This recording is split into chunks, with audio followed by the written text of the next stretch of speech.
बिस्मिल्लाहिर्रहमानिर्रहीम, अस्सलाम वालेकुम। मैं अब्दुल सत्तार, आप अलग न्यूज़ देख रहे हैं। रतन टाटाज विल, इस पर हम बात करेंगे। जो सब कॉन्टिनेंट के लोग हैं, भारतीय और उसके अलावा श्रीलंकन्स, उसके अलावा बांग्लादेशी, जो कि बाकायदा तौर पर इसमें इंटरेस्ट लिए हुए हैं। एक मिजाज पाकिस्तानी तो ख़ास तौर पर, भारतीय भी ख़ास तौर पर।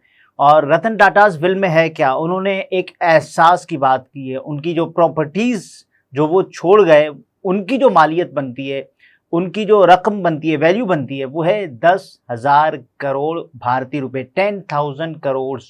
तो उसके बाद जाहिर है इस पर बात भी हो रही है, इस पर हम बात करेंगे। लेकिन उससे पहले आपसे दरख्वास्त है, चैनल को सब्सक्राइब करें। सब्सक्राइब करने के साथ साथ घंटी ज़रूर बजा दीजिएगा।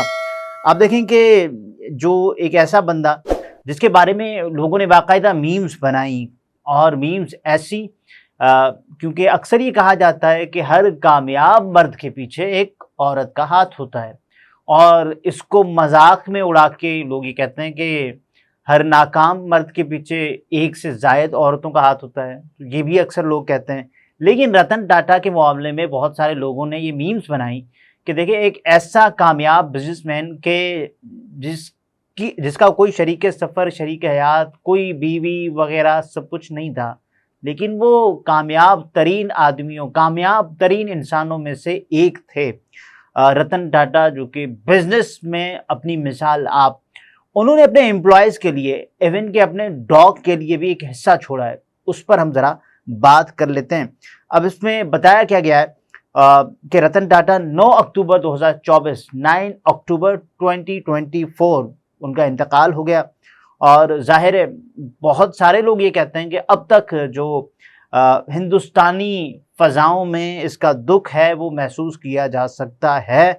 और बहरहाल रतन टाटा ने भारत की भी खिदमत की है, और उसके अलावा उन्होंने फलाई कामों में भी, उसके अलावा एक एहसास जो कि उन्होंने आखिरी वक्त तक, उनकी वसीयत में भी जो चीज़ हमें रिफ्लेक्ट करती हुई नज़र आई, तो रतन टाटा कौन है मैं आपको बता देता हूँ।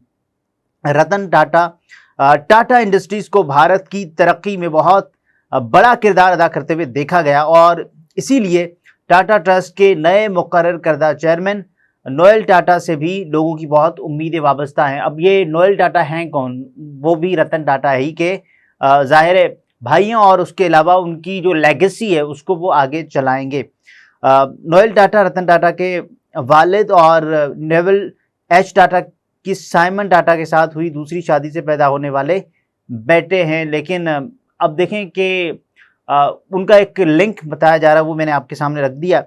रतन टाटा की 86 बरस, 86 ऑफ एज रतन टाटा। और उसके बाद उनके सौतेले भाई, लेकिन हैं तो भाई, नोएल टाटा ने टाटा ट्रस्ट को संभाल लिया है। और उसके बाद जिन्हें इंडस्ट्रीज़ के अक्सर जो माहिरीन हैं उनकी हिमायत हासिल हो गई है, क्योंकि रतन टाटा एक ऐसी फैमिली, एक बिजनेस फैमिली से ताल्लुक़ था उनका। और एक बार फिर आनजहानी अरबपति बिजनेस टाइकून सुर्खियों में है, जबकि रिपोर्ट्स ये सामने आई हैं, और भारतीय मीडिया भी इसको रिपोर्ट कर रहा है कि 10,000 करोड़ ये भारतीय रुपए उनकी जायदाद है, और ये उनकी प्रॉपर्टीज़ हैं जो कि वो छोड़ कर गए। रतन टाटा, आप देखें कि जानवरों से कितना लगाव और मोहब्बत रखते थे, उनकी कितनी उनसियत थी। और भारतीय मीडिया की एक रिपोर्ट के मुताबिक ये भी बताया गया है कि वसीयत में वाज़े तौर पर, यानी विल वसीयत में वाज़े तौर पर ये बताया गया है कि उनके प्यारे कुत्ते टैटू की देखभाल उनका बावर्ची राजन शाह करेगा। तो ये चीज़ें हैं बहुत, यानी ऐसी चीज़ें कि जो इंसान को टच ही कर देती हैं। एक लगाव तो था ना उनका जानवरों से। रतन टाटा ने तकरीबन 5-6 साल पहले जर्मन शेफर्ड को गोद लिया था। ये ऐसी मालूमात हैं जो कि शायद आपको ना मिले, और लोग कहेंगे यार ये अजीब व गरीब मालूमात हैं, लेकिन ये रतन टाटा ही की ज़ात के गिर्द घूमती हैं। और इसे टैटू का नाम दिया था अरबपति ने अपने कुत्ते के लामहदूद केयर के लिए, यानी इतना केयर, अनलिमिटेड केयर की दरख्वास्त की है। और उसके लिए अपने देरीना बावर्ची, यानी एक लंबे अरसे से जो कुक हैं उनको ये जिम्मेदारियां तफवीज़ की हैं, और उनको ये कहा है कि this is your next task. और उसके बाद अब ये कहा जा रहा है कि वो बाकायदा एतमाद करते थे, उनका एक ऐसा एतमाद था उनके कुक पर जो कि अभी तक नज़र आ रहा है। एक हिस्सा उन्होंने अपने उस कुक के लिए भी उस जायदाद में रखा है। रतन टाटा की वसीयत में अगला नाम जिसने इंटरनेट पर तहलका मचा दिया है वो है उनके बटलर का, जिसका नाम सबिया है। सबिया ने रतन टाटा के साथ 3 दहाइयों तक काम किया है और अरबपति के साथ दोस्ताना ताल्लुक रखा है।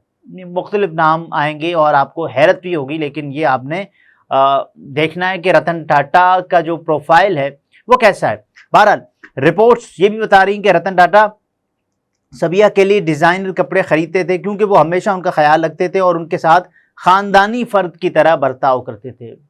ऐसा कोई मालिक जो इतना, अल्लाह ताला ऐसे ही तो नहीं नवाज देता या फिर ऐसे ही तो करम नवाजी नहीं होती। हम अक्सर ये सवाल करते हैं कि हमारे पास इतनी दौलत नहीं है, लेकिन जिनके पास है तो वो फिर वैसे ही लोगों का ख्याल भी तो रखते हैं। अपने प्यारे कुत्ते, यानी ये मेरे अल्फाज नहीं है, ये रिपोर्ट्स के अल्फाज हैं, बावर्ची और बटलर के अलावा रतन टाटा ने अपने सौतेले बहन भाइयों, यानी हम तो ये सोचते हैं यार ये कैसे हो सकता है कि सौतेले बहन भाइयों का भी इतना कोई ख्याल रखता हो। हमारे यहाँ तो फड्डे ही ऐसे शुरू होते हैं कि यार ये सौतेला है और उसके साथ सौतेलों वाला सलूक, लेकिन अपनों वाला सलूक किया है सौतेले भाइयों के साथ भी रतन टाटा ने। यही नहीं, रतन टाटा ने अपनी वसीयत में अपने हकीकी भाई जिमी टाटा का जिक्र भी किया है। जब रतन टाटा का इंतकाल हुआ तो सबकी नज़रें उनके नौजवान मुआविन शांतु नायडू के मुस्तकबिल पर थीं। अब देखें शांतु नायडू जो कि उनका कम उम्र दोस्त है और उसके अलावा उनका ख्याल भी रखता है। बहरहाल अब तो ख्याल रखता था और ये बताया गया है कि उनकी पोजीशन मुतासिर होगी या नहीं, लेकिन कुछ भी नहीं बदला और शांतु अब भी टाटा ट्रस्ट के जीएम के तौर पर काम कर रहे हैं, जनरल मैनेजर। और उसके बाद रतन टाटा ने अपनी वसीयत में ये वाज़ेह किया है कि टाटा ट्रस्ट शांतु नायडू के प्रोजेक्ट गुड फेलोज को तमाम फ़वाइद फराम करना जारी रखेंगे और उनके तालीमी अखराजात को भी मुआफ़ कर देंगे। ये कितनी अच्छी बात है कि एक बंदा के जिसने तालीमी अखराजात भी उस बंदे पर लगाए और उसके अलावा उनको अपने ट्रस्ट का जीएम भी मुकर्रर किया और उसके बाद ये कहा कि मैंने आपको जो पैसे दिए थे तो मैं मुआफ़ कर देता हूँ और उसके बाद जो अखराजात आए आप पर मेरे, मैं आपको छोड़ देता हूँ। अपनी वसीयत में उन्होंने ये तमाम तर चीज़ें लिख दी हैं और जाहिर है बहुत सारे लोग अपनी जिनकी जितनी जायदाद होती है वो अपनी ऐसी ही वसीयतें लिखवाया करते हैं पहले से ही रेडी करके। रिपोर्ट ये भी बताती है कि असासों में अली बाग में 2000 मुरब्बा फिट का बीच बंगला और उसके बाद मुंबई में जोहो तारा रोड पर एक 2 मंजिला मकान यानी 2 फ्लोर पर मुश्तमिल 350 करोड़ रुपए से ज़्यादा 350 करोड़ रुपए से ज़्यादा के फिक्स डिपॉजिट और 165 अरब डॉलर की टाटा की होल्डिंग कंपनी। हमारा दुखड़ा क्या होता है यार, आईएमएफ कोई 4, 5, 6 अरब डॉलर दे दे, लेकिन यहाँ आप देखें 165 अरब डॉलर की टाटा की होल्डिंग कंपनी टाटा सन्स में 0.83 ये एक परसेंटेज है शेयर्स की जो कि शामिल है, जिसे Ratan Tata endowment foundation RTEF को मुंतकिल किया जाएगा। यानी एक फलाई काम करने के लिए उन्होंने यानी वसीयत में भी वो चीज़ें जारी रखी हैं और उसके बाद उसके अलावा उन्हें मिलने वाले अवार्ड्स और एतराफ़ात टाटा सेंट्रल आर्काइव्स को मुंतकिल किए जाएंगे, जो कि एक ज़ाहिर म्यूज़ियम की सूरत में ही आपको नज़र आएंगे वहाँ पर। जहाँ तक उनकी कारों की बात है तो रिपोर्ट में बताया गया है टाटा ग्रुप उन्हें हासिल करेगा या अपने जो पुणे म्यूज़ियम में नीलाम कर देगा।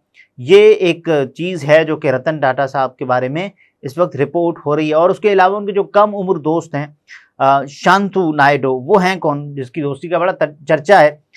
9 अक्टूबर 2024 की रात 86 साल की उम्र में दुनिया से रुखसत होने वाले भारत के अरबपति ताजिर रतन टाटा की मौत पर शोक मनाने वालों में एक नौजवान भी शामिल था जो उनके आखिरी सफर में सबसे ज्यादा आगे नजर आया। मोटरसाइकिल पर सवार ये नौजवान कोई आम शख्स नहीं बल्कि रतन टाटा का सबसे कम उम्र और गहरा दोस्त था। और उसके बाद शांतु नायडू रतन टाटा के करीबी साथियों में से एक थे जिनके काबिल एतमाद मुआविन की उम्र रतन टाटा से निस्फ से भी कम थी। लेकिन दोनों के दरमियान एक मुनफरिद रिश्ता था। जब रतन टाटा के इंतकाल की खबर आई तो शांतु ने सोशल मीडिया पर एक जज्बाती नोट शेयर किया, जिसमें उन्होंने अपने आनजहानी बॉस और देरीना दोस्त रतन टाटा को मवाजना यानी उन्होंने रतन टाटा का जो मवाजना किया वो किया लाइट हाउस से। RNT के दफ्तर के जनरल मैनेजर रतन टाटा की बात हो रही है, और जो जनरल मैनेजर हैं शांतु नायडू ने लिंक्डइन पर पोस्ट, अब अक्सर लोग जो प्रोफेशनल्स होते हैं वो लिंक्डइन का इस्तेमाल ज़्यादा कर रहे हैं, पोस्ट शेयर करते हुए रतन टाटा के लिए लिखा, मैं अपनी बाकी ज़िंदगी इस दोस्ती ने मेरे अंदर जो खला छोड़ा है उसे पुर करने की कोशिश में गुजारूंगा। गम वो कीमत है जो हम मोहब्बत के लिए अदा करते हैं। और उसके बाद आप देखें कि जो शांतु के जो तालीमी अखराजात, उनका ख्याल करना अपने बच्चों की तरह, ये भी अगर कोई सीखे तो बहुत अच्छी बात है। बहरहाल शांतु नायडू ने 2016 में Cornell's Johnson graduate school of management में MBA किया, जहां उन्होंने लीडरशिप में बेहतरीन कारकर्दगी का मुजाहरा करते हुए हैम्प्टर एंटरप्रेन्योरशिप अवार्ड और जॉनसन लीडरशिप कैस्ट कॉम्पिटिशन जैसे एजाजात हासिल किए, जिसके बाद शांतु को रतन टाटा ने अपना असिस्टेंट बना लिया।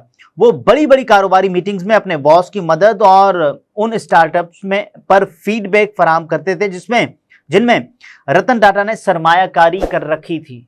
तो अंदाजा करें कि कोई देगा ऐसा, कोई बिजनेसमैन के यार कहेगा यार ये तो अभी कल का बच्चा है, लेकिन रतन टाटा ने उस पर एतमाद किया। उसकी जो तालीम पर जो अखराजात आए और उसके अलावा कुछ ऐसे अखराजात जो रतन टाटा ने कहीं उनके किसी चीज़ में कर दिए थे शेयर, और वो भी रतन टाटा ही का शेयर था, इन्वेस्ट किया था, लेकिन उन्होंने कहा नहीं भाई मैं नहीं लूँगा। 10,000 करोड़ भारतीय रुपए वो छोड़ के गए। और उसके बाद जो भी उन्होंने बताया अपनी वसीयत में एक एक माइन्यूट चीज़ की उन्होंने बात की है। अगले व्लॉग में फिर मुलाकात होती है। अपना बहुत सारा ख्याल रखें, इजाज़त दीजिए, अल्लाह हाफ़िज़।